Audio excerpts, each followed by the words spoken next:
নদী থেকে তাজা তাজা কাঁকড়া নিয়ে আসলাম। আজকে আমি আপনাদেরকে দেখাবো কিভাবে কাঁকড়া রান্না করতে হয়।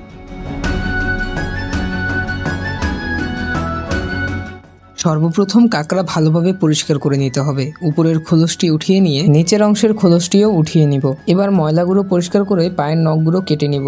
কাঁকড়ার এক পাশের সবগুলো পা একসাথে চেপে ধরে উপরের খোলসটা টান দিলেই খুব সহজেই উঠে আসে। যাই হোক, এভাবে সবগুলো কাঁকড়ার খোলস এবং পায়ের নখ কাটার পর একটা ব্রাশ নিয়ে খুব ভালোভাবে এই কাঁকড়াগুলোকে পরিষ্কার করে নিতে হবে। নদীর কাঁকড়াগুলো সাইজে অনেক ছোট থাকে, তাই পরিষ্কার করতে অনেক ঝামেলা। কিন্তু যদি একটু কষ্ট করে প্রসেস করা যায় তাহলে আমরা সচরাচর যে সমুদ্রের কাঁকড়া খেয়ে থাকি ঠিক তেমনই স্বাদ হয়। অনেকটা সময় নিয়ে প্রত্যেকটি কাঁকড়া সুন্দরভাবে ধুয়ে নেওয়ার পর আমাদের প্রয়োজনীয় মশলাগুলো আমরা রেডি করতে থাকি। এখানে আমরা কিছু পেঁয়াজ এবং মরিচ কেটে নিচ্ছি।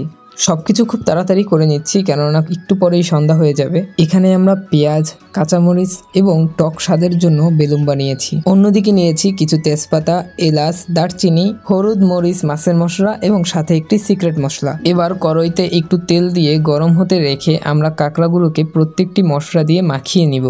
এরপর আমরা গরম তেলে এগুলোকে খুব ভালোভাবে ফ্রাই করে নিব। আমরা একটু সময় নিয়ে আস্তে আস্তে খুব ভালোভাবে ফ্রাই করে নিব। কাঁকড়াগুলো ফ্রাই করা হয়ে গেলে উঠিয়ে আমরা পাশে রেখে দিব।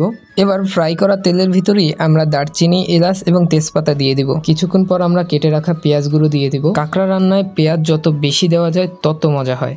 2-3 মিনিট পর আমরা এখানে আদা রসুন বাটা দিয়ে দিব। এর কিছুক্ষণ পর আমাদের আগে থেকে নিয়ে নেওয়া গুঁড়া মশলাগুলো দিয়ে দিব। একটু পানি নিয়ে বেশ কিছুক্ষণ সময় নিয়ে খুব ভালোভাবে মশলাগুলোকে কষিয়ে নিব। রান্নার মেইন পয়েন্টই হলো কষানো। যত সময় নিয়ে যত সুন্দরভাবে মশলা কষানো যাবে ঠিক ততটাই মজা হবে রান্না। এবার মশলা থেকে তেল ছেড়ে দেওয়ার পর কাঁকড়া দিয়ে আরো অনেকটা সময় নিয়ে এটা রান্না করব। বেশ অনেকক্ষণ ধরে কষানোর পর পানি দিয়ে আরো ভালোভাবে জাল দিতে থাকবো। এবার কেটে রাখা বেলুম্বা এবং কাঁচামরিচ দিয়ে দিব। এভাবে আরো কিছুক্ষণ সময় নিয়ে রান্না করলে আমাদের পুরো রান্না কমপ্লিট। এবার আমরা প্লেটে উঠিয়ে নিচ্ছি। দেখতেই পাচ্ছেন কতটা সুন্দর এবং লোভনীয় দেখাচ্ছে। যাই হোক, আজকের ভিডিওটা ছিল এই পর্যন্তই। আজকের ভিডিওটি কেমন লাগলো তা অবশ্যই কমেন্টে জানাতে ভুলবেন না। দেখা হচ্ছে পরবর্তী ভিডিওতে। জাযাকাল্লাহু খায়রুন।